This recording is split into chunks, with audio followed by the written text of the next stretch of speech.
एक समय की बात है जब ब्रजभूमि में खुशियां बिखरी हुई थीं। भगवान श्री कृष्ण नरकासुर का वध कर विजयी होकर अपने घर लौट रहे थे।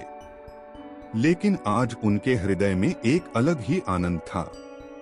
आज वे अपनी प्रिय बहन सुभद्रा से मिलेंगे।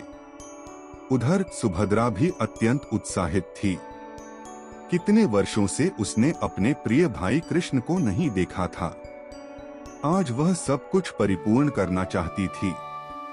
द्वार के पीछे फूलों की सुंदर सजावट थी, दीपक टिमटिमा रहे थे और उसकी थाली उन मिठाइयों से भरी थी जो उसने स्वयं प्रेम से बनाई थी।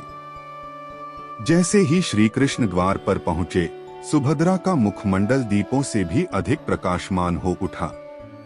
वह स्नेह से मुस्कुराई और अपने प्रिय भाई का स्वागत किया। कृष्ण ने भी अपने चिरपरिचित मुस्कान से उसे देखा। सुभद्रा ने प्रेमपूर्वक आरती का थाल उठाया। उसकी आंखों में गर्व की चमक थी। धीरे धीरे दीप जलाते हुए उसने अपने भाई की आरती उतारी। उसकी आंखों से छलकते भावों में एक ही प्रार्थना थी कि उनका भाई सदैव सुरक्षित रहे, चाहे वह किसी भी यात्रा पर क्यों न जाए। उस क्षण कृष्ण का चंचल और नटखट भाव कोमल हो गया। उन्होंने अपनी बहन की आंखों में वह स्नेह देखा जो उनकी अद्भुत शक्ति से भी अधिक था।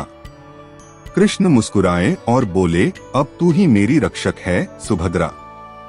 फिर कृष्ण ने अपने थैले से एक उपहार निकाला, एक दिव्य कंगन जो दुर्लभ रत्नों से बना था। कृष्ण ने मुस्कुराते हुए कहा, यह मेरी बहन के लिए, ताकि सबको पता चले कि इस भूमि का सबसे भाग्यशाली भाई कौन है। सुभद्रा की आंखें आश्चर्य से भर गईं। वह जान गई कि यह केवल एक उपहार नहीं था, यह एक वचन था, एक ऐसा वचन कि चाहे जीवन उन्हें जहां भी ले जाए, वे सदा एक दूसरे की रक्षा करेंगे।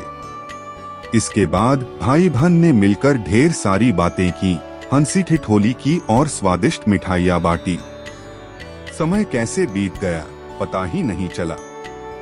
जब आकाश गोधूली की छटा में लिपटा, तब तक वे अपनी मधुर यादों में डूबे हुए थे, एक प्रेम की बंधन में जो जन्मों जन्मों तक अमिट रहेगा।